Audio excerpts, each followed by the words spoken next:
All right. Hello, everyone. We are live. Welcome back to another episode of The Endless Report. This is episode 43. Quite a big number there. We've been going stronger. We're going to that big number 50 soon enough in a few weeks here.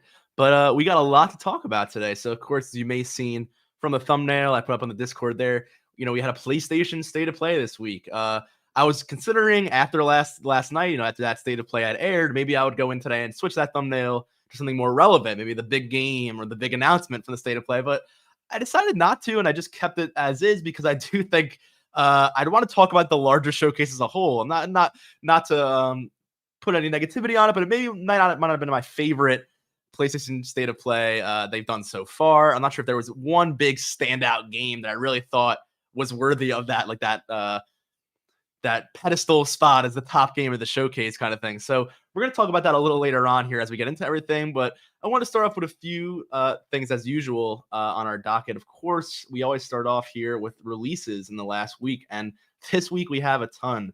Of course, you may know we have the PlayStation's VR2.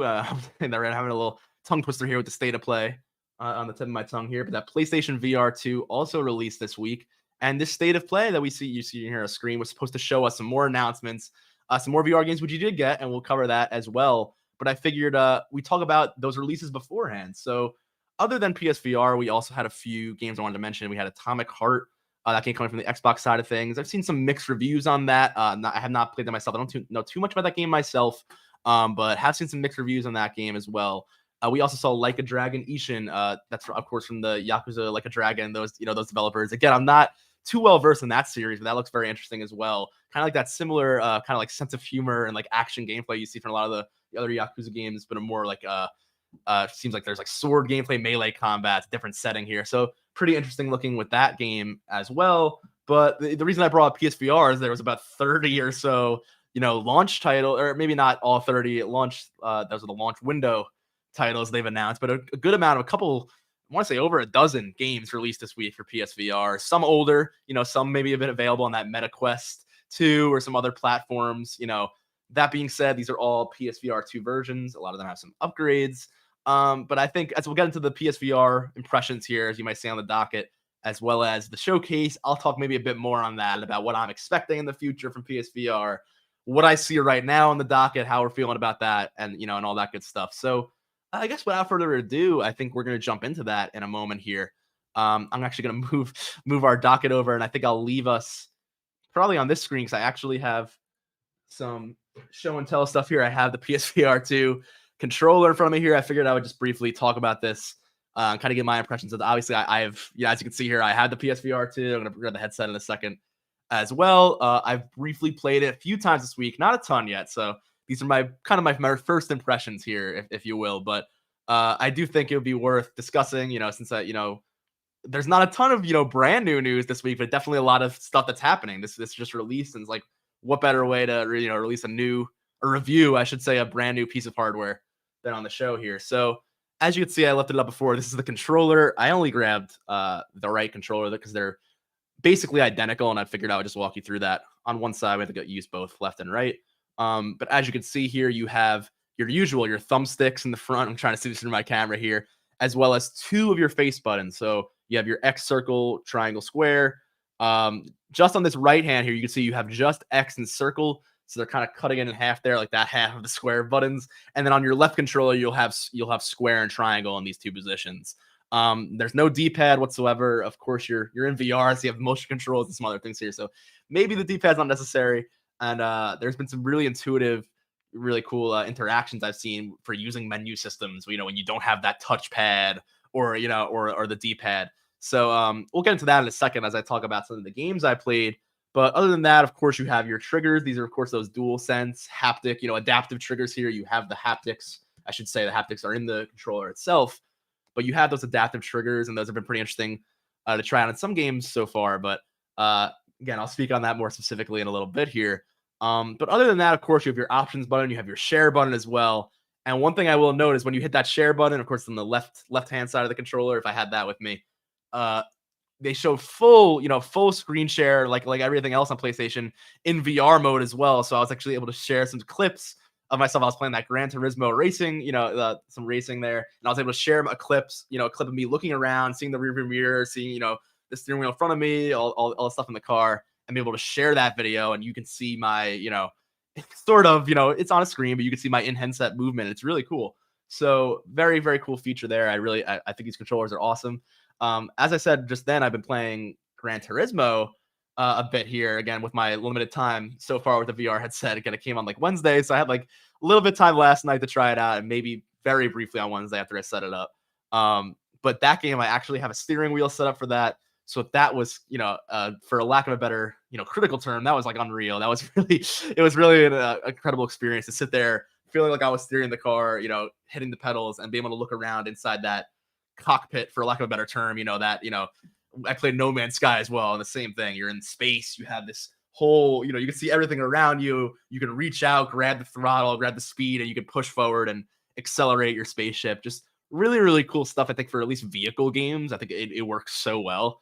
But other than that, I digress there because I want to get into the specifics. That share play feature, really awesome. There is even some systems like I'll just get into it here. Like in No Man's Sky, I noticed as well, instead of using the touchpad for your menu systems, you actually pull up one of your hands. So say I have my left hand, and I pull up my left hand, and then I use my other controller to go, I'm going to like touch on these digital screens here, and the menus come out of your suit. So think kind of like, like those digital screens in Star Wars or Star Trek, a sci-fi, trope for sure. But all you have to do is just kind of look at your hand. You have this little magical, smartwatch that pops up, and then you're using this, augmented reality interface, of course, within this VR world, but very, very cool. Feels very high tech, very futuristic.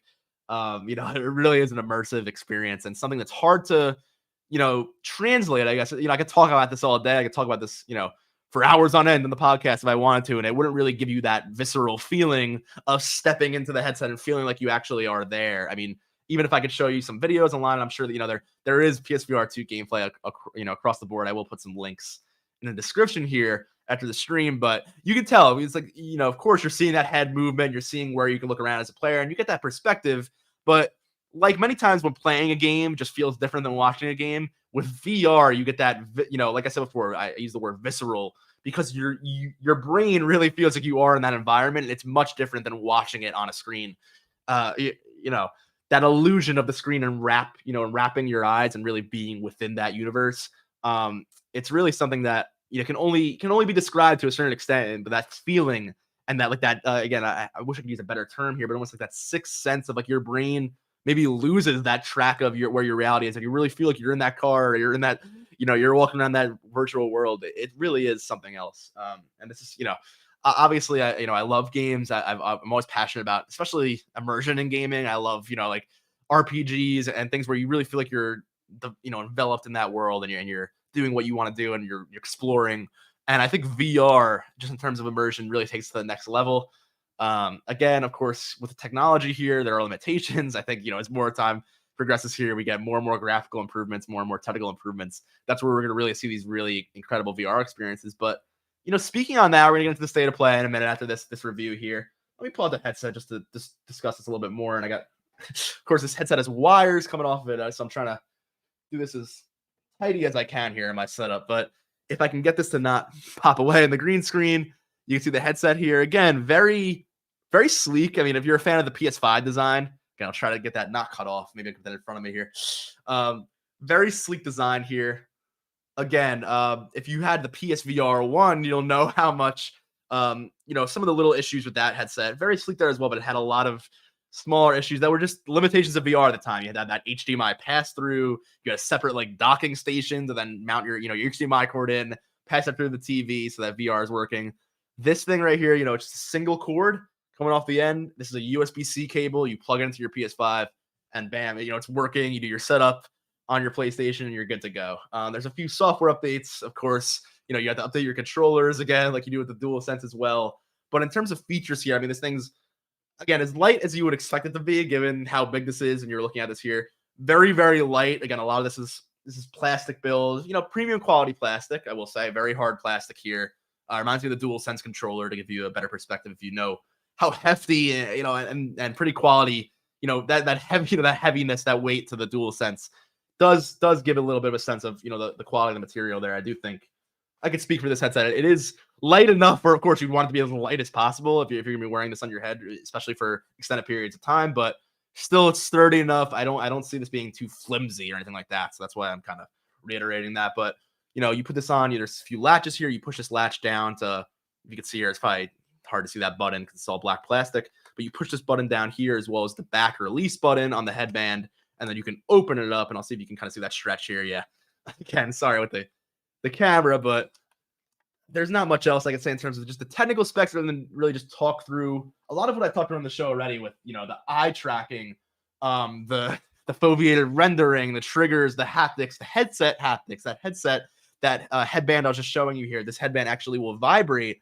Very slightly, and not like you're getting hit in the head or anything, but it will very slightly rumble to kind of, give you a direction if you're getting hit at, you're getting shot at, maybe. And, I was playing one demo for that Star Wars Galaxy's Edge game they have, and you get shot at a few times with some blasters, and you're in a little firefight, and you feel the vibration there of that, whoa, that whizzed past my head, or that hit me, and you got to watch out. So nothing too alarming or anything, because I was wondering how aggressive, that was going to be. That was going to be, hitting you in the head or something, but it's very much just something you sense and feel, more of a haptic thing than anything of like a full physical bump. I think of some of the peripherals we've seen on the market in the past, like those vests you can wear for first-person shooter games that bump your chest with sound waves every time you get shot at. There's a lot of stuff like that that's kind of interesting. Not really to that level where you're like getting thumped. I will say it's really just a very gentle, haptic there, but very interesting stuff there. And I will say that foveated rendering, which I brought up before, which is, if you're not aware, based off that eye tracking system, it actually, it watches your eyes. It actually asks you to calibrate this when you first get the headset and look at a few different directions on the screen at different dots so they can calibrate where you're looking. And then later on, when you're in game, it'll know exactly where you're looking. And when you look at certain objects, they'll highlight, depending on the software here and what games implement this feature.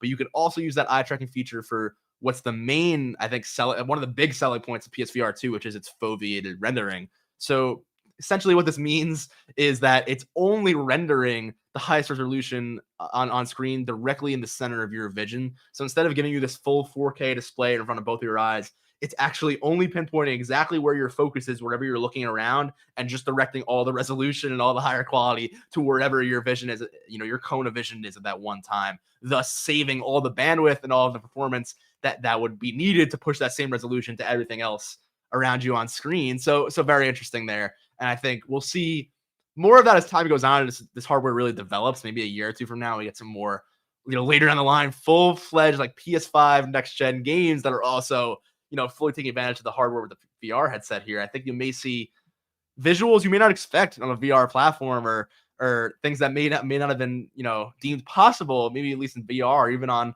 console, because of the limited rendering capabilities. And now to really focus that in and sort of, only, I'm not trying to think of the right word here, not really piecemeal, but kind of like break apart and only really focus on that one part of processing power at once. I'm not sure exactly how strong that feature works, how they'll implement that going forward with other games, but it's very interesting. I think it's something you got to keep an eye on. But I digress here, as there's not much else I could say in terms of my own personal opinions or just showing you the headset. There's only so much I can say on that regard, but I think speaking on what they've told us and what's coming next is really where I get excited here, or at least interested, I should say. Maybe not as excited as I was thinking yet going into this showcase, but that's not to say it wasn't a good showcase. We're going to get into it right now. So as you can see, I'm pulling this up here, courtesy of IGN. Thankfully, they have a great rundown article here of everything announced during that showcase. Quite a detailed showcase, I will say. A lot of smaller announcements. Maybe not a ton of the big new surprises we maybe would have wanted to expect. But then again, it's a state of play. We're waiting on that big showcase come, late May, June. Around that time is when we're really going to expect the heavy hitters from PlayStation. But that being said, we still got some exciting stuff here. Of course, you see at the top, Suicide Squad Kill the Justice League was the star of the show here.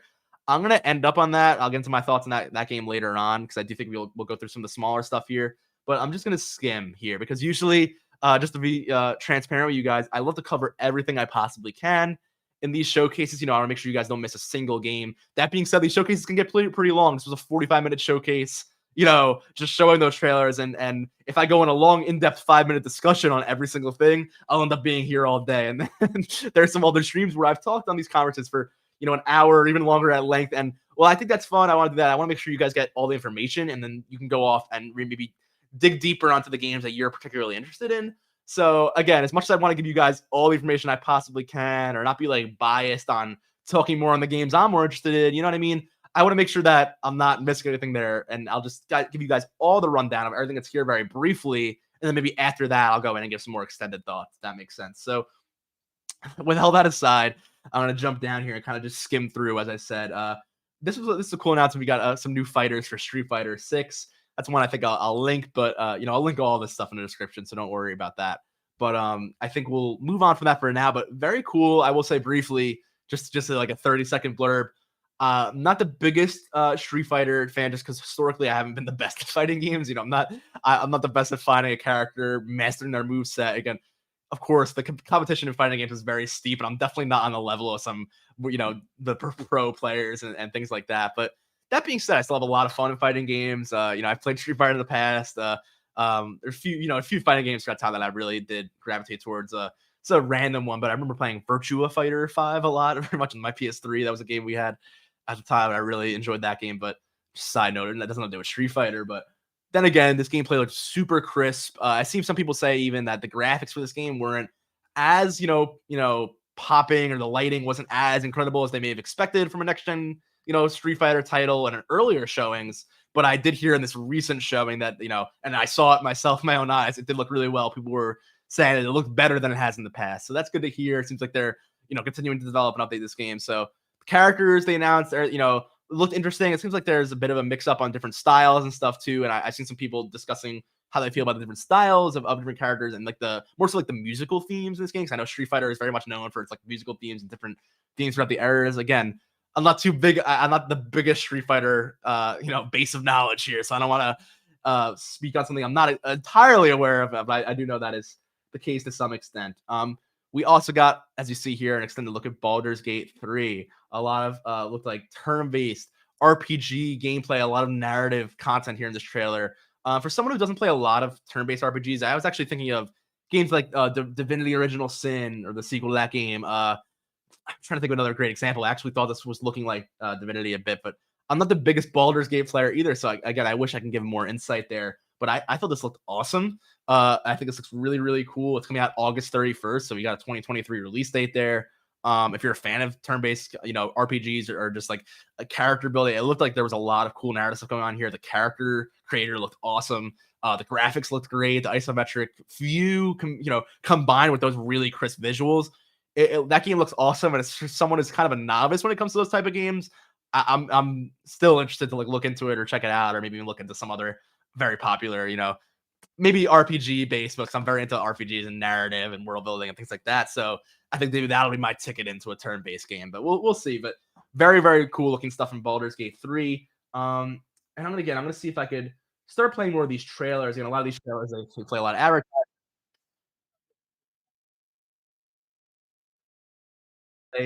This next one here, which is gonna be Resident Evil 4 a remake. This was one of the big ones everybody was really looking forward to.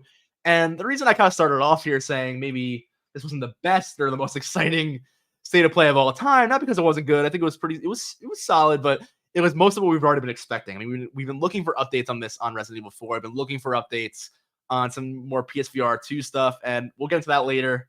But there were a few other things here that were very expected. You can see right there, Destiny 2 Lightfall, another final update on that game.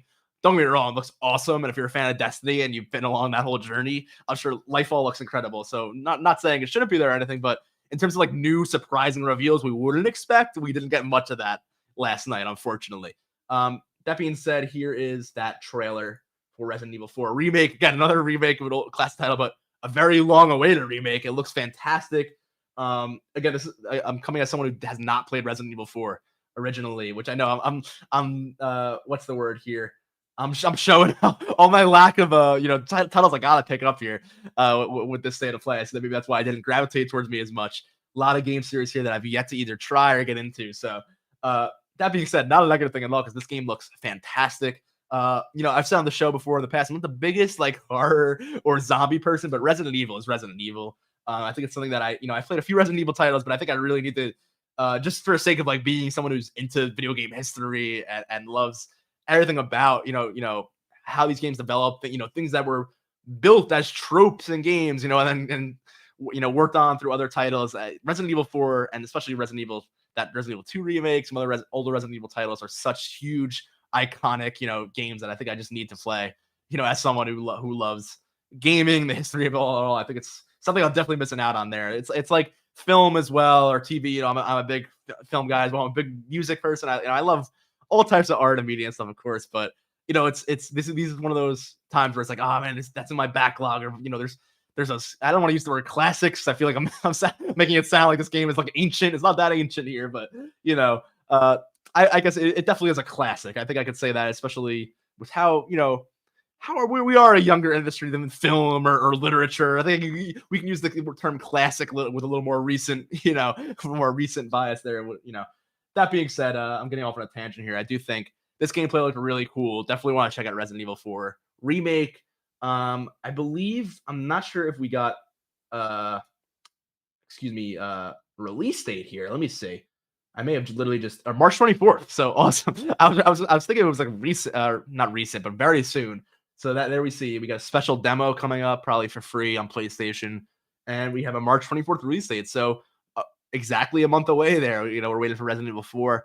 I'll probably check that out at some point. Very cool looking, but let's move on here. Excuse me, I'm gonna move on to our next reveal. And just give me 1 second, guys. I'm actually gonna put up our be right back screen, but I'll be right back in like 10 seconds.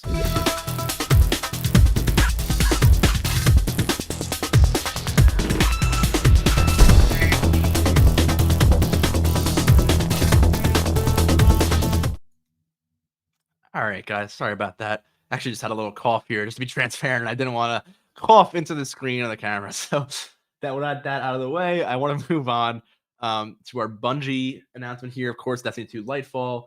I think I'm going to skip over this one for now. I'm going to link this one just because we've talked about Lightfall in the past. It's not a brand new release here, but we are getting that very, very soon, February 28th. So before next episode of the Endless Report, maybe I'll have some thoughts on that. I'm not sure I'm going to be able to get time to play Lightfall here, but maybe I'll have some, other impressions from the, around the Destiny community and around the internet that maybe we can discuss how people are feeling about it. But as of now, unfortunately, I'm not sure I'm gonna be able to hop on to the Lightfall side of things too soon. Just where I'm at Destiny 2, I'm not sure if I can catch up my character and the like in time. But I will say, let's jump into PSVR 2 for now. We started off here. This is actually something called the Foglands. I was wondering if this had anything to do. It kind of gave me the vibes of the game Inscription. We've been talking about a lot about, that game recently here at Endless. And I think, I'm not sure if this is exactly my vibe. This game, it has a kind of that spooky horror vibe. That's why I kind of said Inscription. Okay, that's not really a horror game, but kind of like that. I'm trying to think of the name of this aesthetic. Like, again, I guess I can't think of the right word here. Kind of spooky.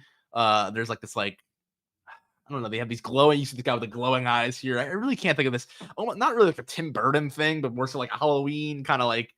I don't know. I'm really struggling to run the right words here. I don't want to use the word like steampunk because I don't think that's the right aesthetic here either. But I think maybe I can skim through this trailer and get more of that vibe. Again, you see these ghoulish like creatures, these almost like tarot cards here. This like ghost like figure who's speaking to you.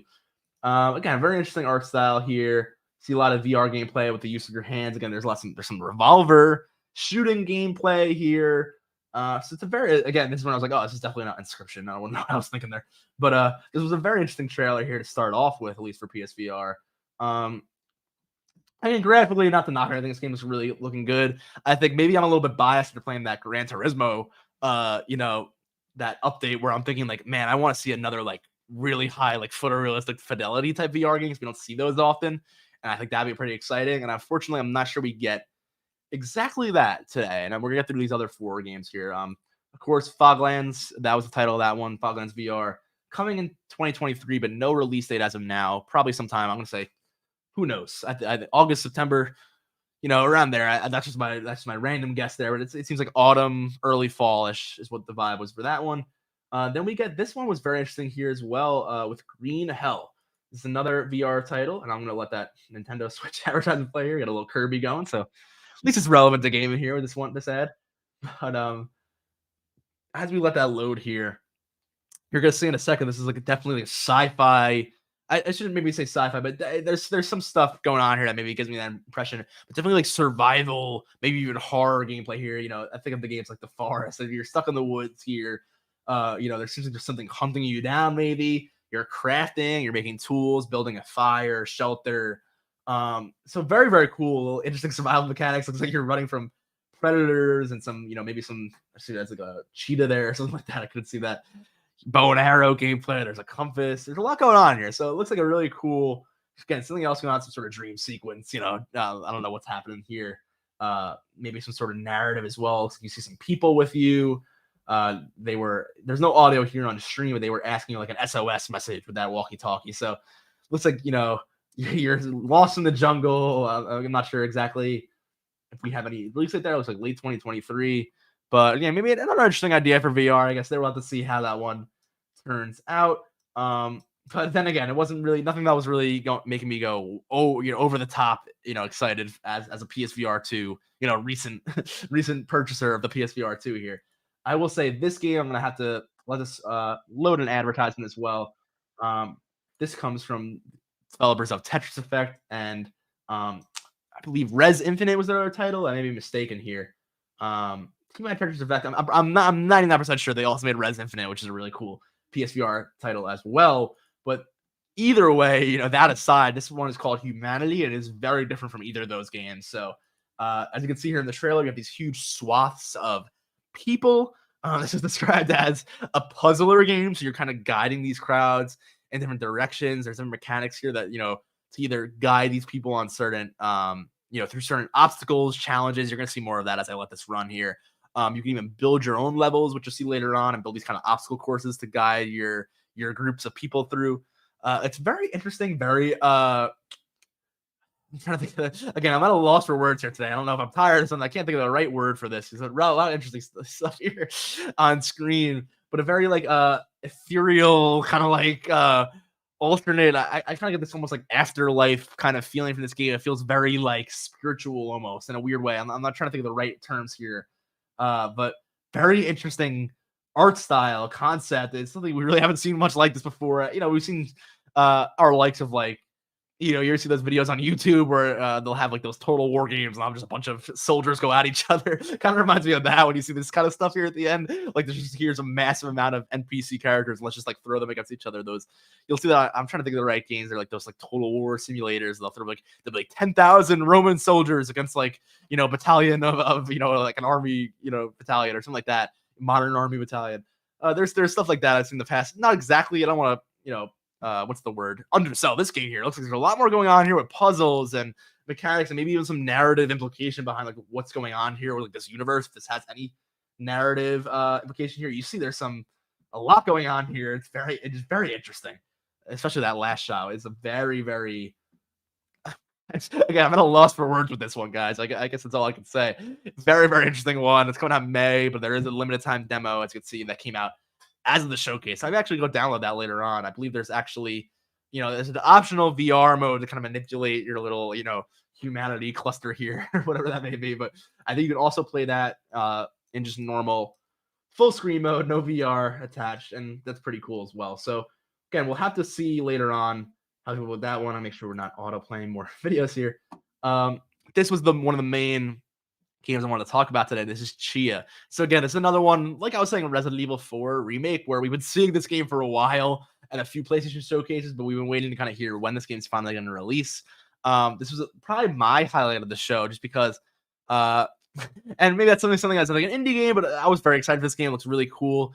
It's based on kind of taking inspiration from the real life location and people of New Caledonia, I believe, which is a very cool. I really like when people, when games, really highlight real world, stuff and kind of showcase how games can not only just be, transport us to fictional universes or things that are creative, but also be real life reflections or documentaries or things that can shed light on, on a message or a real life thing that people are trying to portray, whether it's a message or real life location or a sensibility. I just think I love when games have real life, connections. I think it's so cool. That being said, I'm gonna let this play for a second here. I'll kind of let that again. I keep forgetting. I'll let these ads play first. I'll start doing that first before I get my intro to these games going on. That being said, you see this one here as I scroll down. Goodbye, Volcano High. That was a game that we've been waiting to hear just when this game's coming out for a long time. This game looks very interesting if you're into like kind of like that young adult novel type stuff. It's a very like high school There's drama. You're in a band. There's a lot of maybe if you're a fan of Persona, you're probably like this kind of game. You're very like that kind of like social simulator kind of aspect of that. The reason I bring that up, that it was like something we've been waiting on, is that game was actually shown all the way back in 2020, I believe, as a game that was in the launch window for PS5. Of course, that got delayed. They didn't really say it after that point whether it was going to get continuously delayed. They kind of just said it's not coming out in this window anymore. And again, that was like late. That was like early 2021 or late 2020, that window. And now it's been, of course, we're here in 2023. Finally getting a full release date for that game in June of this year. So June 15th, you're gonna get that on PS4 and PS5. Again, not exactly maybe my particular cup of tea there, but I do think if you're a fan of those games I just mentioned, especially like Persona, which I know people are diehard Persona fans. I know it's one of the people say it's one of the best RPGs ever. So I'm not sure if maybe I shouldn't be overselling. I'm not sure if that Volcano High there can maybe compare to that or live up to that, but it looks like it has its own, very much its own thing going on there. Very interesting, art style, very cool stuff. So if you're into that, definitely check it out. But I did want to show this gameplay on Chia. Getting back to Chia, I may have mentioned that this kind of had not only real life inspiration, but also some inspirations from some other games. A lot of people have talked about how this game has very much a Zelda kind of feel to it. I think specifically, we've seen Breath of the Wild comparisons. I'm actually gonna refresh this page here, guys, just so I make sure I have this trailer loading properly. Looks like we lost the resolution there. That being said, you'll see in the footage here in a minute or so that there is some gameplay with glider, just like, so kind of gives that Breath of the Wild vibe there with the glider gameplay. But I think very much so, if we're gonna give a Zelda comparison, to me, and I see some people say this as well, it almost looks more like Wind Waker. It has more of that kind of that art style, that pastel. I don't want to use the word cartoony. Of course, it's cartoon, but trying to get the right word here. It definitely has like that pastel, soft, brushstroke kind of type art style that I think I would associate with Wind Waker. Of course, you the sailing here. I love some of the gameplay that we see with different tools, as well as, of course, what this game is a lot known for is the transforming into different animals. So you're going to see here in a few minutes, again, we have that, which is very reminiscent of Zelda Breath of the Wild there, that climbing stamina system. Of course, I didn't even really register that as much when I was watching this trailer yesterday. This looks fantastic. I love the traversal here. You see, as I was saying, you get that glider. Just like so again, a lot of Zelda stuff going on, but you get that physics-based gameplay that I think a lot of people love from Breath of the Wild. So super fun here. But then again, to get off of that Zelda comparison here, because I know that's the kind of the easiest comparison here a lot of people have been making. I love the physics systems here. I love the way this world interacts with the player character. We've seen this game for some time, and the more I see it, the more I enjoy what I see here.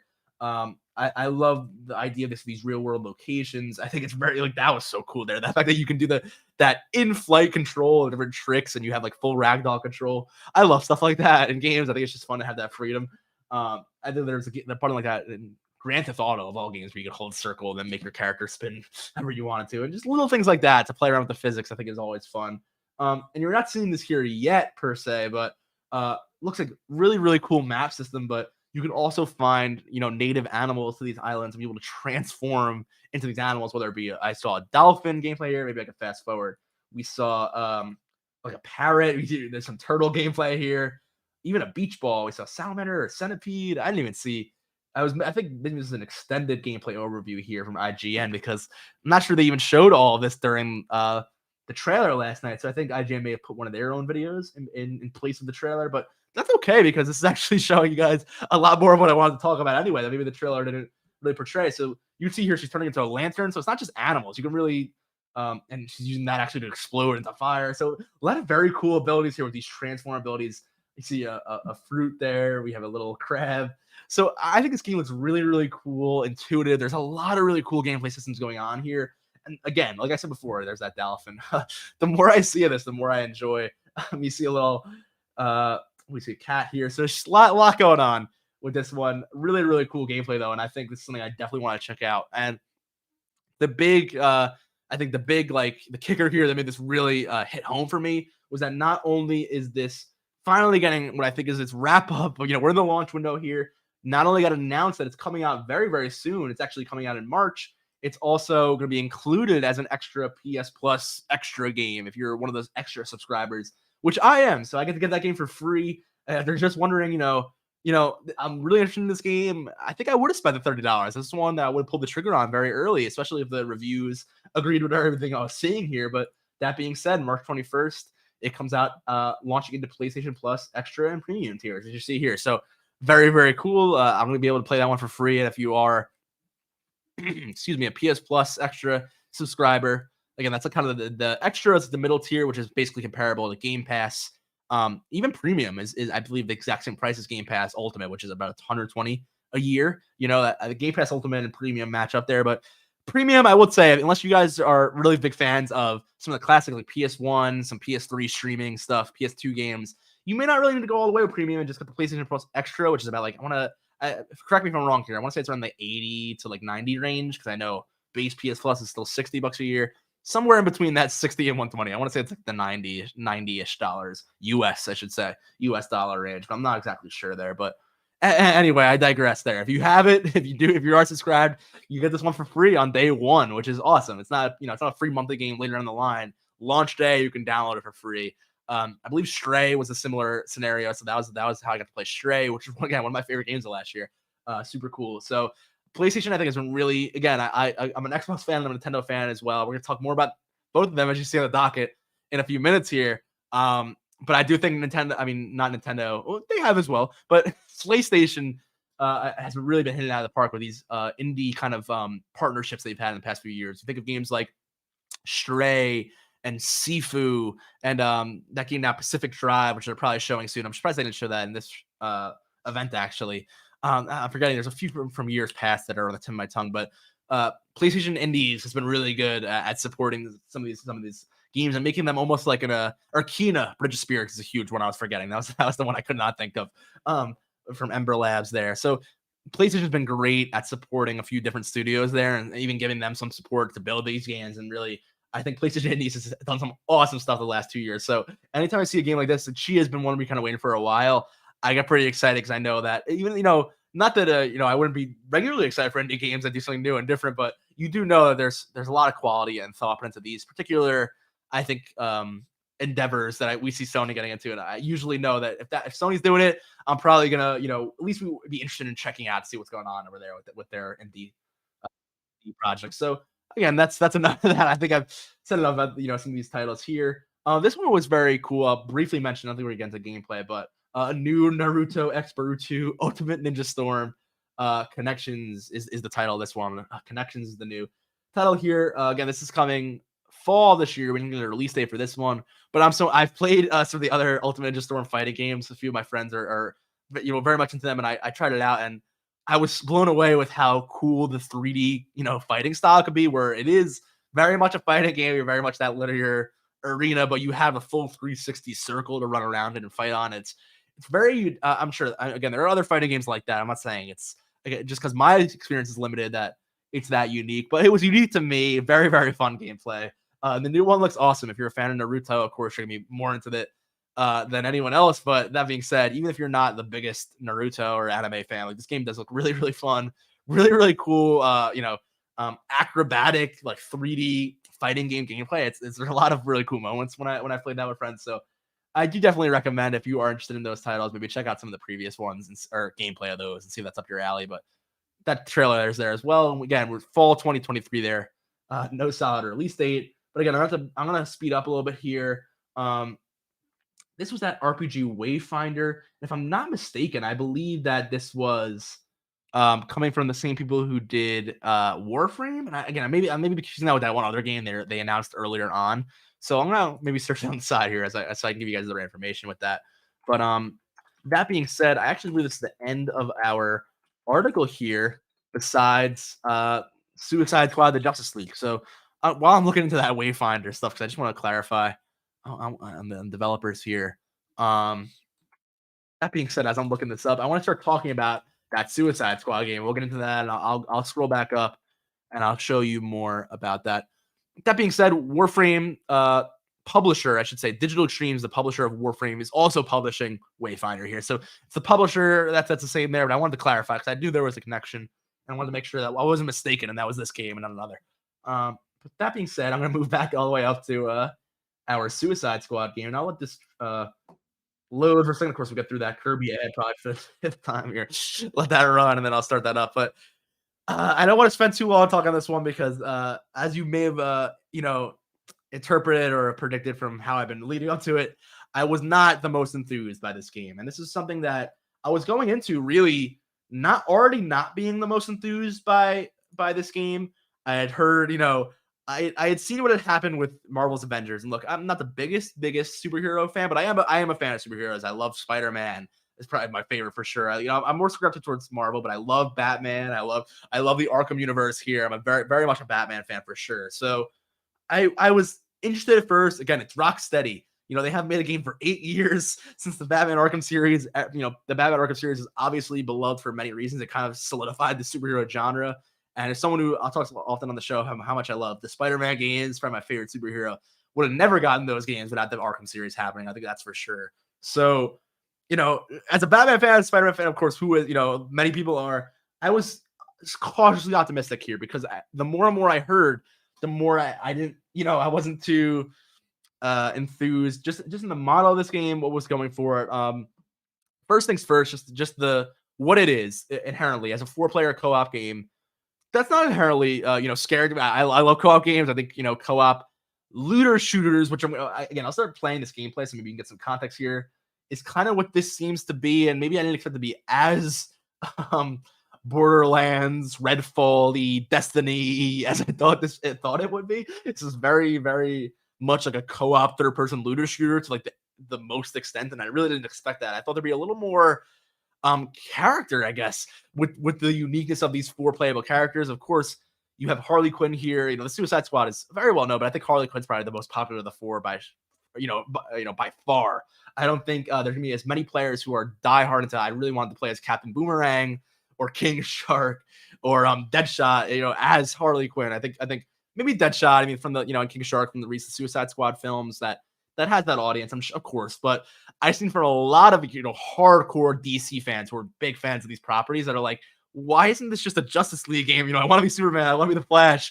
And tech aside, they're wondering why this was a Suicide Squad game. I think as someone who's not the biggest diehard DC fan, when I see even the people that are the target audience for this, and maybe isn't as much as me, and the target audience is all kind of like, what's going on here? I'm not sure this gravitates towards me. I don't like that's concerning. And I'm getting more off top, into the narrative when I say that, but what I can see from the narrative looked kind of interesting. It looked very cool. But as we get into the gameplay here, you see what I'm getting into. So we see first off Harley Quinn with this acrobatic, there's a lot of swinging grapple gameplay. And this is where I got turned off immediately. I'm not going to lie. They started showcasing this gameplay right here. Again, it's like 30 seconds in or so. I was like, okay, what's happening here? I saw 2 characters, both Captain Boomerang and Harley Quinn, which is like, I hate to say it, guys. I really don't want to, be negative here on the show. I try to be as positive as I can, but this really seemed like a lot of what, an amalgamation of a lot of things we've seen in the past, with just, the generic model right now of these looter shooters. And I think, that's something that when you have a property like the Suicide Squad, and you have a character right here like King Shark, for example. He was just another character shooting guns and having a big minigun. I didn't see him have anything, other than these visual effects of just different colors of explosions. There was not a lot to really differentiate these characters. Of course, you see Deadshot here; he can snipe and he has this jetpack ability. But it's a lot of slightly variable third-person shooting mechanics. You see this in games like Anthem or games like again, I hate that's a rough comparison there in terms of performance, in terms of market performance. But I do think there's a lot of things here where you could really make this unique for the Suicide Squad, at least, or just the DC universe. And again, looking at King Shark here, again, he has a blade. He has I'm not the biggest, the most well-versed in the Suicide Squad or their comic origins, so forgive me if I'm off basis here, but is there anything you could do with some sort of shark type abilities or chomping heads or something something that's a little more shark-like than just another guy shooting guns? I mean, I do feel like it looks like there's these 4, it reminds me of different classes in a game like Destiny and a game and other co-op shooters. It reminds me of 4 different classes, and I'm really struggling to see where these heroes, I feel like I'm playing comic book characters. In Spider-Man game, I'm swinging around, I'm shooting webs. Even in Marvel's Avengers to an extent, and that's a game that got a lot of criticism for some very similar elements here, being live service, having this cosmetic. I didn't even get into that part of this yet. Having this cosmetic battle pass, but at the very end of that, at least that game had each hero to an extent. I mean, it wasn't the most groundbreaking superhero gameplay of all time, but you were playing as those superheroes. As Thor, you threw your hammer. Captain America had his shield. Black Widow and Hawkeye. They had their weaponry and the bow and arrow and their batons. Like Hulk had his smashing abilities. Every character at least had the abilities and the powers you would relatively expect from them.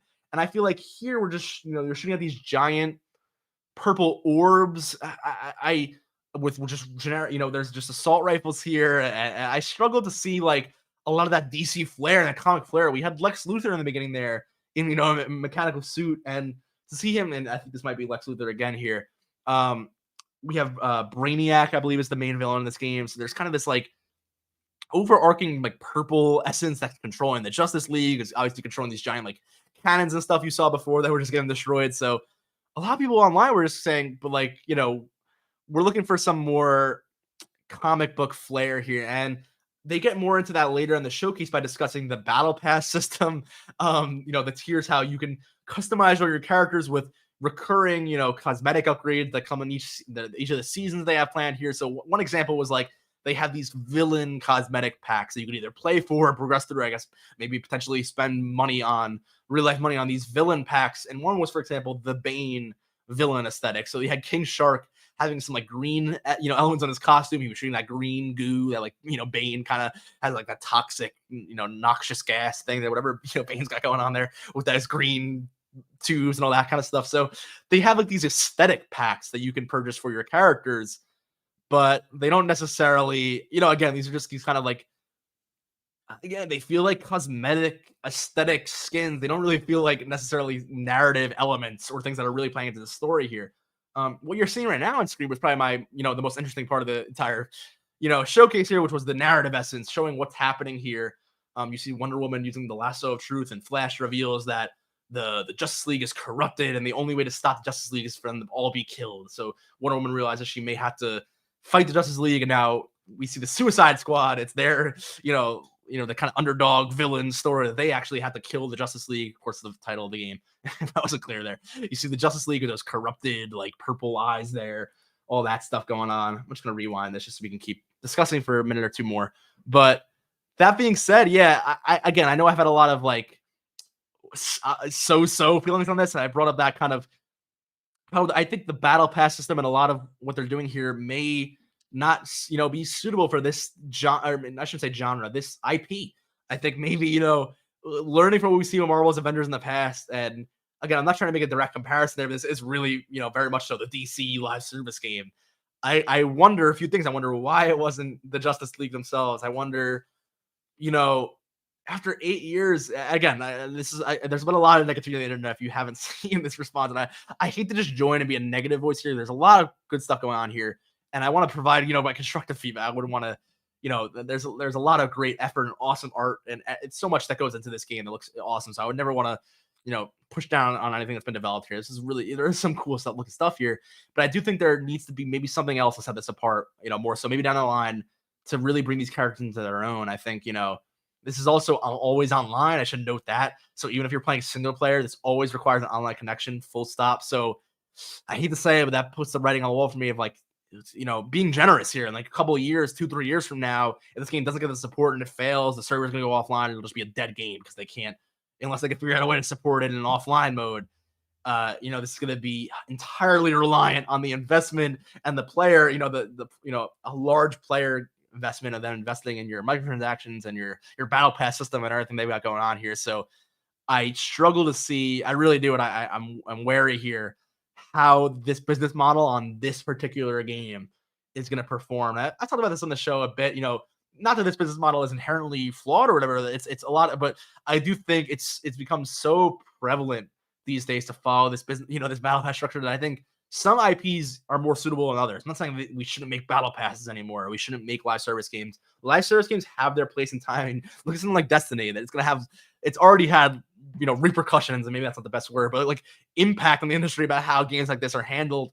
And I guess in the past year, we've seen a lot of these games shut down, especially, things that are battle royale live service games more so. But, we see a lot of those games come and go within a year or two. And it's because they're very, very expensive to maintain. They're very expensive to have, all this stuff you're investing in. And then also to require this constant player investment of them constantly pumping in, more and more, microtransaction revenue to these new releases. So we've seen games as big as Halo Infinite. That's, it's a major, hugely funded game for Microsoft, struggle incredibly with the live service format, not have a fully fledged, title, unfortunately, on the back of it. So I don't want to just throw this into that camp. You know what I'm saying? Because all of the pitfalls that come with live service not really being the most suitable for, a game in that time and that year in that stage.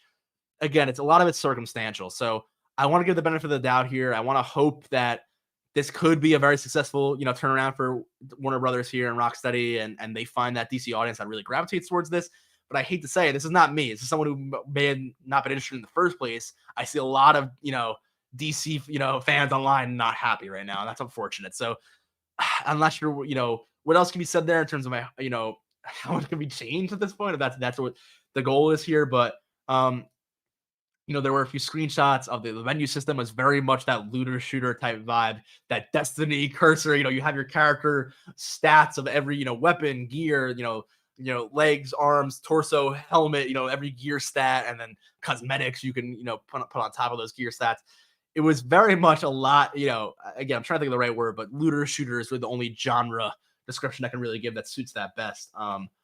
Then again, that was about it. And they spoke on that for about 15 minutes. That was the meat of the PlayStation Showcase for sure, after all the announcements we went over earlier. And again, I say that for the beginning of the show here. We still have more to talk about here. Probably going to wrap up in the next 20 minutes or so, 30 minutes. I'm trying to be very brief here with the rest of it, but I knew this PSVR and the PS state of play stuff that I have on the docket here. And let me fix that real quick. I see we are a little above there. I'm going to move that down a little bit, but we're moving in 2 seconds anyway. But that being said, I'm going to move my marker here. Might as well go on to the next one. I think I said what I wanted to say there. That's about it there. I was going to move it down to the PSVR, PS State of Play impressions, but we're done there. I think you guys have gotten the gist of how I feel about all of that. Again, we'll see as time moves on here, especially with that big PlayStation showcase in May, June-ish. That'll be a big show for sure. I'll be having a lot to dig into there. Of course, I'm incredibly hyped for Spider-Man primarily as PlayStation gets into their fall, rollout. But there's a lot else to be excited for from them, especially Microsoft too, having whatever their pre-E3 LA showcases, and even Nintendo. That's not one of my stories today, but they've confirmed, yeah, we're not at E3. They had already got decided a few weeks back, and E3 themselves confirmed they weren't going, but Nintendo themselves also, just hopped on that as well and formally announced it. So, I digress there. We're going to move on into our next story, and that is actually Jedi Survivor. So bear with me one moment as I pull this up. We get another, thankfully, thanks to IGN here for all these articles. This is actually IGN first, so they have exclusive coverage of this one. So I'm pulling this one up here, and I'm just going to show the full gameplay clip. I'm not going to go too in-depth in this one. It's just more on Jedi Survivor. We didn't get much more, empirical data on what's going on with this game, or any more like in-depth developer discussions. Excuse me. But we did get a bit more just melee combat. I thought a lot about the combat stances here. You have the normal saber, the dual saber, then you have one, you can split that in half and have the dual wielding. Then they have the newer edition, which is like that Kylo Ren, where they have the hilt. It's like a long, super a big claymore sword with heavy swings. So it's very cool what they've been doing here in terms of adding more variety to the gameplay. And it also shows I'm gonna get this HD here. We go 2K, good enough here for us. 1080p stream, but they said they've just acknowledged pretty much every little tiny nitpicky kind of flaw people had with the first game, and it wasn't that much. It was just little tiny things they're people talk about the map design in the first game, how you have to backtrack a lot, and they said there's now fast traveling, there's mounts that you can ride on, different animals in the Star Wars universe. I think probably a tauntaun is the one that I immediately go to because of Empire Strikes Back, but we'll see how many different types of that kind of stuff there is in this game, how the fast travel system works, and I'm sure there's different planets like the first game. So we'll see how that whole traversal system works. But you see here he has the dual wielding lightsabers. Then he moves on to just one in one hand here. We see a little bit more of that gameplay. Of course, with the droids, you can see he's kind of chopping off. He chops that one droid in half. So there's kind of they said there's some limbs that can get chopped off in this game, so they didn't do as much of that in the first game just for rating reasons. But I don't know. I think it is a lightsaber, so it is kind of cool to see that. There is that one combat scene in I think it's the Force Awakens or more no the. I'm sorry, I'm having such a brain fart today with some of these names here. I wish I could think of the title of that movie. If I do, I will circle back on that. Jedi. Oh my goodness, I can't believe I'm forgetting this title. The Jedi something. It's the second in the. I could not believe I'm forgetting this name of a Star Wars movie because I am a good enough Star Wars fan where I should remember that right now. I'm not sure why I'm forgetting it, but whatever. It was the Ryan Johnson one, the second one. Whatever. Moving on from that, I do think they did add a lot of cool aspects there of the combat. I was referencing that one scene where again I won't spoil anything, but Kylo Ren and Rey. There's some very, very cool combat scenes, I think, from the newer movies that I think is one of the highlights of the newer films for sure is the way they handle these. So, again, there's not much more I can say on this. They're showing some footage from the earlier game. Of course, he has the poncho, so it's very indicative that's the first title there. So they're kind of giving a comparison of what you could do with those, but you couldn't fully, do a lot of these combat moves, attaching the lightsaber, some of the moves that are featured in the new title here. So, they go in depth here with IGN, which is really cool. They even show this kind of like combat arena gameplay here where they really go in depth in the different fighting styles. Before we move on, not much else to talk about here. You can see kind of that droid dismemberment there. Like, if you're a Star Wars fan, you like those like lightsaber scenes. It is pretty cool to see. And I'm going to see if I can find that Claymore here. There it is. So it's kind of like Kylo Ren's lightsaber. Maybe I'll skip back so they were using that a bit more. Look, that was a very tight window there. But you see he has that kind of crossbar like Kylo Ren there, and I don't know why they're just zooming in on the cover of the game, but if we can get more of that here, there we go. So you see that kind of crossbar, this heavy sword kind of gameplay. It reminds me, of course, of Dark Souls. To give the obvious comparison, this is a kind of a Souls type game. As the first one was, there were like the campfires where you progress your progress and your save points. You have these limited resources to an extent. It's not as unforgiving as a Dark Souls game. They definitely give you a little more leeway on some stuff like that in terms of like how much you actually lose and where those save points are during the game. It's a little less like crazy challenging. I'm not sure why they just had this random stock footage of the cover of the game. Maybe they had to delete some. When I first watched it, that wasn't there, so I'm not sure what's going on with that. But that's about all I had to say on that comment. I think it looked really cool. I wanted to show that off to you guys if you're excited for that Star Wars Jedi, because that's coming very soon. It was supposed to be next month. It got delayed again, so we're looking at like early April. I believe April 11th or April 17th. Forgive me there. I'll have to look that up in a second. I'll link that, but it's mid-April there, even though it's supposed to be mid-March. So not too far on the horizon there. We got a few more things to polish up, I'm sure, but looking awesome right now. So really excited for that game coming from EA. We'll have to see that later on, but Respawn, I think, knocked the first one out of the park. So I was a big fan of that, and it seems like they've acknowledged every little like kind of quirk that people were having issues with that first game, especially some technical stuff. That game didn't run really the best, at least on my base PS4 at the time. I think it was really chugging. I was thinking maybe, I didn't have a PS4 Pro at the time, and I was thinking maybe I would have been better off waiting to play this on PS4 Pro or PS5 down the line. But then again, I still had a great time with it playing on my base PS4, although it did, it wasn't the oldest hardware it was on at the time. It was struggling maybe a little bit, but I still had a great experience there. So I'm going to wrap my thoughts up with that. I realize we don't have our docket up. I'm going to pull that back up in a second. Of course, we were talking about Jedi Survivor gameplay there. I had my marker there, but you couldn't even see it. But that's all right, because we're moving on anyway here. We're going to move on to Microsoft. We have a few small tidbits here with them. Of course, that Activision deal is ongoing, and they're making more. They had a lot more to say this week. More so what we've heard on the show, what I've covered on the show at length, but they were taking a lot of those talking points. And I've had opinions on some of these talking points already, so I'm not going to rehash everything I've gotten into here with the Microsoft Activision deal, just for the sake of time. But they've been rehashing some of these points. Specifically, Brad Smith over at Microsoft has been, reiterating some of the things they've said based on Microsoft and PlayStation's, perspective on the market, and how PlayStation has a ton more exclusives and a lot of things they said there to get this Activision deal through the door.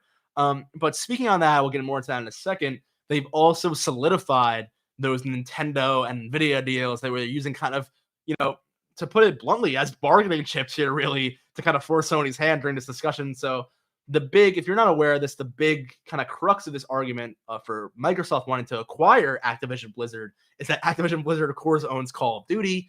You got Blizzard and King. They also own World of Warcraft. You have, Candy Crush. You have a lot of other, properties that are really big and really profitable for Blizzard. But Call of Duty does kind of sit in its own area. It really is a behemoth when it comes to the financials there. So Call of Duty has been a huge talking point of this entire acquisition, whether or not it's fair. Sony has expressed their concern in the past about Call of Duty eventually becoming exclusive.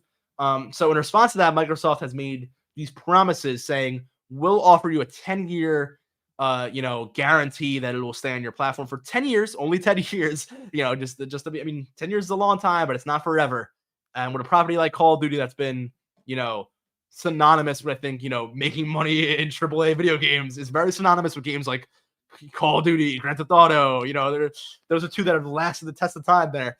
I really do think that it is a big deal, for lack of a better word. This is a big debate here. So as we get into the new news, of course, getting off of that history there, Microsoft and Nintendo have signed a deal here. And we talked about this, that is went through, is now finalized this week. That's why I'm rehashing this here, that Microsoft and Nintendo will guarantee Call of Duty on the platform for the next 10 years. And that's with full feature and content parity. And I think that's a crazy statement. I'm just like, right out of the bat, that's the one thing that really goes wow to me, because that means that they want to have full Modern Warfare 2, or maybe not right now. We'll see in the next release, but at least for right now, they want full feature and content parity, meaning everything that you could do on PlayStation and Xbox, you could also play in the Nintendo version.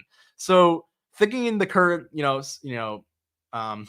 scale of things here with a Nintendo Switch, that doesn't really seem possible unless we're looking at another cloud gaming situation like we've had with some other major titles in order to enable them to run on Switch, because the Switch hardware, unfortunately, has been outdated for some time. Don't get me wrong, it's portable, it's doing a lot in a very small form factor. It's an incredible piece of hardware. But when it released in 2017, it was still reminiscent of what would have been, an Xbox 360 or an Xbox, or a PlayStation 3, at the time. And that was well into the PS4 and Xbox One life cycle. So we're definitely due for an upgrade. As someone, I've had a Steam Deck, there definitely are more and more power we can pack into these tiny compact pieces of hardware. So it's pretty interesting and exciting to see how these specs evolve pretty rapidly here. But we're definitely going to have to get more into that. I realized I didn't move my docket up on screen there. So there you guys go if you're watching on video. But I as I get back into that, I do think we're going to have to see an update here from Nintendo. If we're going to have this full feature and content parity, I want to see where is that Switch successor. And I almost did a tongue twister there. I struggled to say Switch Pro, because we've been talking about the Switch Pro potential for that for so many years now. And it's slowly pivoted over the last year or so to that's probably never even happening now. And whatever comes next, whether it's backwards compatible with Switch or not, which I think it may be, that's just my own personal inclination as someone who, is trying to make a prediction here. I do think that next piece of hardware from Nintendo will probably be backwards compatible, given how successful the Switch has been. Switch is, I think, if not the most, almost passing the PlayStation 2 to be the most selling, highest selling console of all time. And I know the PS2 held that for some time, if it's not still the king there. But I do think that Switch is, if not right up on it, or if not just past that, and exceeded that record there. So Nintendo Switch is incredibly saturated and widespread product. So many people own the Switch. I think it'd be smart of them to keep a backwards compatibility, cycle here with their next release. But Switch Pro, I think, we're not seeing that. I think the next, whatever comes out next is the next generation of Nintendo. It's a brand new console.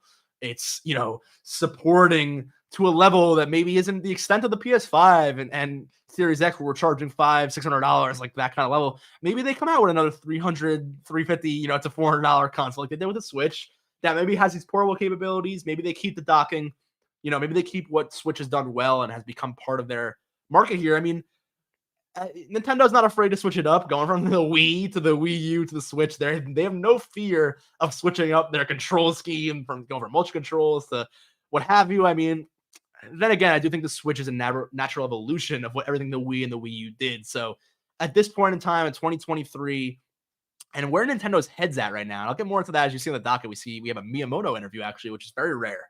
And he gives some thoughts about, you know what? I think I'm just going to incorporate that all into this story, because I think this is actually probably more relevant to just say it right now than leave it for the end there. What Miyamoto had said in the interview, and I can really just relay here, was that in talking a lot about that new Nintendo World Park, they have, of course, the characters. There's an Orlando theme park opening up. He had spoken about how, while of course Nintendo, their consoles and their games are their main revenue stream, they think it's really their characters and their IPs that are the strength, and that it is the value of Nintendo. And I actually couldn't agree more. I think he's spot on there. He said, I think it's Mario and it's Zelda, and it's these characters that are so culturally, that are just so ingrained into pop culture. Like I think of the most popular, characters all the time. It's like Pac-Man, Mario. Like Mario is right there at the top. Like there's not many other pop culture characters, at least video game characters, that have that notoriety or that um that thing where anyone who's not even a gamer sees Mario and goes, "Oh, Mario." It's just so prolific, I think is the right word I wanted to use there. So I think he hits the nail on the head there, where he says that Nintendo, not that Nintendo isn't video games, of course it's video games, but Nintendo is its brand in a lot of ways. It is We aren't as so much married to the idea of this one point in time of our hardware of this. It's more so, how do we continue to grow this Nintendo brand and these properties that we bring to the table? They're obviously not as concerned with getting all of the third party, major, third party titles that the PS5 and the Xbox Series would have, and PC, of course, would have. Many games that come out with feature and content parity are PC, PlayStation, and Xbox games. They don't come out on Switch because the Switch can't handle, some AAA titles at the fidelity that they would require. So seeing, Nintendo be able to keep that focus, keep their hub of, being, we're Nintendo. We have Mario Kart, we have Zelda, we have Pikmin, and we have, these great Switch family games and party games. And again, I'm not trying to limit them there, but they know what they do well, and they do it exceedingly well. They do their first party brands incredibly well, and I think they have a very strong awareness of that. As I said, what was going up in that interview there. So I think for the future of Switch here, and now that I see them actually signing this deal with Call of Duty, which I at first took, again, more from Microsoft's perspective, more so as this marketing shift to push Sony in the direction they wanted to push them in. I do see that, again, smart on Microsoft's part. Again, this is all taken with a grain of salt because this deal isn't solidified. So they don't technically have the legal bandwidth to fully enforce this deal until, of course, the aforementioned Activision acquisition deal is greenlit. So again, I know I'm all over the place here. There's a lot going on with this conversation, if you could tell. But I will think if Nintendo is going to respond to this, and is actually taking this seriously, not just as a us having more exposure from Microsoft here, but more so we're going to get into the big three in a bigger way and really become, in a full-fledged way at content and feature parity with higher, notoriety third-party games that aren't just, from Microsoft or Sony. This is fascinating to me. I think we need a new console here to run a modern Call of Duty. You're going to need a new Nintendo console that, again, as I said before, I digress here. I'm going to probably leave it off at that. We'll have to see in the future, how much they gravitate towards what the Switch and the Wii and the Wii U did well with portability, the motion controls. How do all these little, tangential features of the Switch play into the next generation?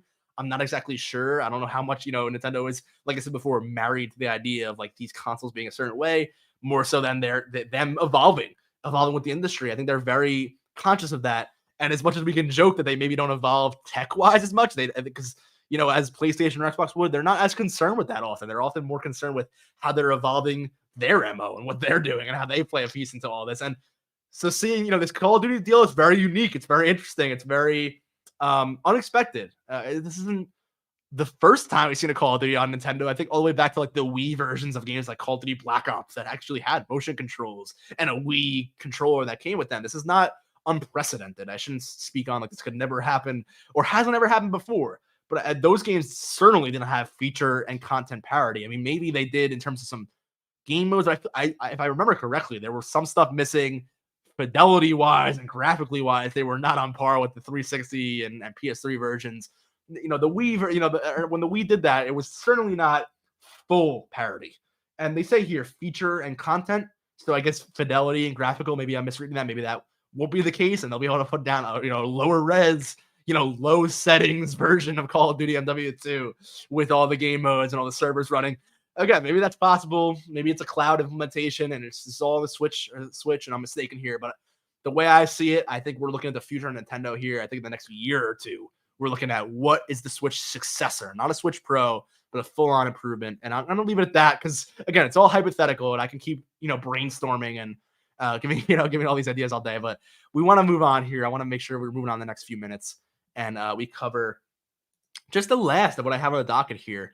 I'm going to switch my screen actually once again for a moment. And I think we're going to move on and kind of wrap up with this last little topic. So just an extension of that Activision those Activision stuff. We they did also say that in this deal, some people had mentioned maybe carving up Activision Blizzard.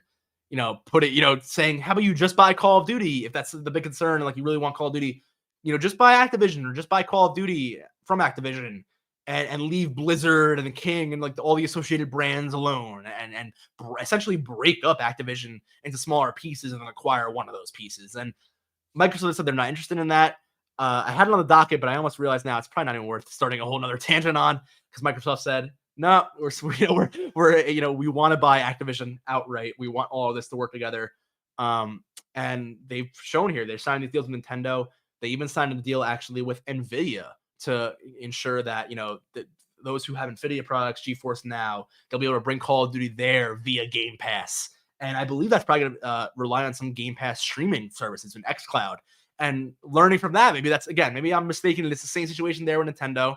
And that's that xCloud implementation. They really pushed that, hit that home with Xbox Game Pass as they've wanted to for years. They wanted this to be on all platforms, and they found a way to kind of make it work where you're not like pushing a full Xbox Game Pass app that maybe Nintendo doesn't want to do that, but you're getting, now you're having exclusive properties, games that are really sought out for being the one game everyone wants to play. And now you could say, hey, well, if you want that on your platform, Nintendo, you got to give us this, let us stream it through xCloud, and then we can promote that. So it's smart here. I think Xbox is playing this smart.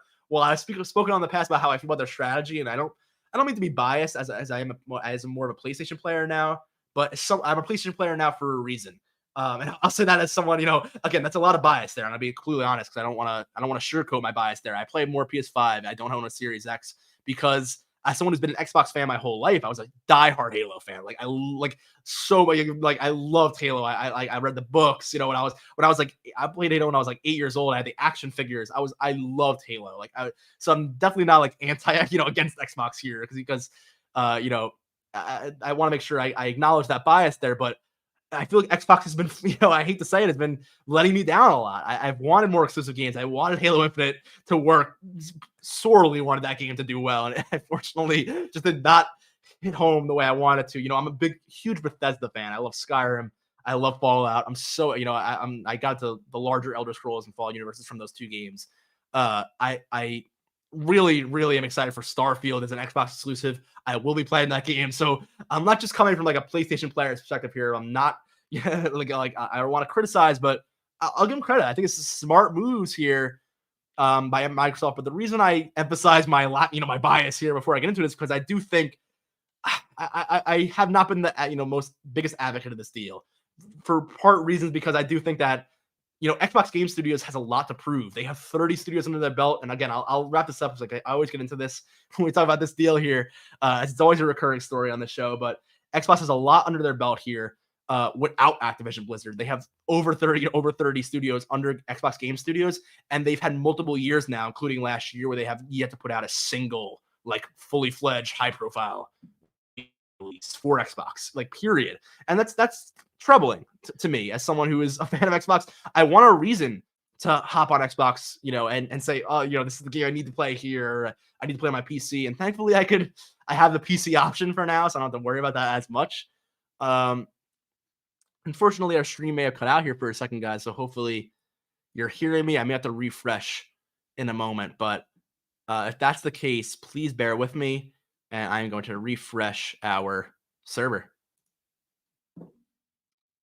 All right, everybody, hold on here. I'm not sure if I may be live still because my whole screen just froze. So I apologize for this confusion here. I'm still seeing my 30 seconds in reverse. I'm seeing myself still talking. So I think you guys are still hearing me right now. I'm seeing kind of a little further back and it hasn't cut off yet, but I apologize about that. I'm actually re-signing into my live stream setup here, and hopefully this is all still working. Again, I really apologize for this here, but I'm a little in the dark here. So give me a brief moment. I can't turn off the screen or anything because I'm, again, like I said, I lost my streaming tools here, unfortunately, but I think we're still rolling, at least what I'm seeing on YouTube. Yeah, I'm still talking here. I'm seeing some on YouTube. So good. Sorry about that, guys. Here I go again. I'm getting my setup back. It's refreshing. We don't want to shut this down here. Hopefully I'm still streaming here. Thank you, Allie. So I see it. I'm back now. I see my stream here. We're all back. So crisis averted there. My whole computer just shut itself down, and I was hoping that YouTube didn't do the same. But we're back. Now I see it cut off. So I think I did just cut off. Okay, it seems like it's all good now. So I'm moving on from that. As I was saying about Xbox, I really think I need to see Xbox prove themselves with what they own already. You know what I'm saying? They made a lot of arguments in what they say is good faith here in their argument that PlayStation has more exclusives. Thank you guys. I'm seeing your comments loud and clear too. So we're current, we're up to date, we're all good. um, but back to what I was saying about Xbox. We're seeing them say, well, PlayStation has X, amount of exclusives, and we only have Y. I think their number was like 280. Like PlayStation has 280 exclusives, and we have like 70. Which I think I said in the past. I don't even know where that number comes from. I've been playing Xbox and PlayStation since I was a young boy, and I don't know where they even. I'm like, is that every exclusive they had for 20 years? Like, I don't even know where they got that number. I don't really know if it even makes any sense. Like, but I digress there. I think Xbox has had so much development. They've invested billions of dollars, and I'm not exaggerating, billions of dollars in the past to acquire people like Bethesda, like small, like developers like Rare that they've then subsequently destroyed. I hate to say it like that, so frankly, but that's they're no longer. There's been acquisitions in the past where they failed to do this. What they're saying they want to do now on a huge, the grandest scale they've ever done it. So I wonder why not? Why don't we have to see them? Maybe prove themselves a little bit there. Let's see some of these companies they've acquired in the past. Let's see Xbox Game Studios actually produce some high quality AAA exclusives that they're saying that they don't have. They come here saying Sony has all the exclusives. Well, as someone who's played the entire Xbox One and PS4 generation as an Xbox fan going in, becoming a PlayStation fan over the course of the PS4 generation, getting all these narrative games, these awesome, Last of Us, the Uncharted series, the Ghost of Tsushima, and I'm forgetting a few here, but just like great blockbuster games. I think that's enough to mention there. And having Xbox I hate to say it, not deliver on the same fronts there. Of course, we have Forza, we had some Gears of War releases, but as a Gears of War fan of the original trilogy of those games, I'm not sure they really reached the old heights there. So it's a tough conversation. I really think I hate to say it, but we need to see more of that progression of what's been building over these last 10 years or so for Xbox actually come to fruition before we just say, oh, we're not able to do this, and Sony is outpacing us, therefore, that's why we deserve to acquire them. I think, of course, I'm not just saying this from Sony's perspective as well. I mean, Sony doesn't have any right to be the leading, developer either. They have every right to have competition here and to competition. But I do feel like this is one of those things where we talk about, is this anti-monopolistic, old antitrust laws? We look at that, back in the day. It's like we'll get to a point where does your capital and your ability to execute here, like where does the line get drawn in terms of how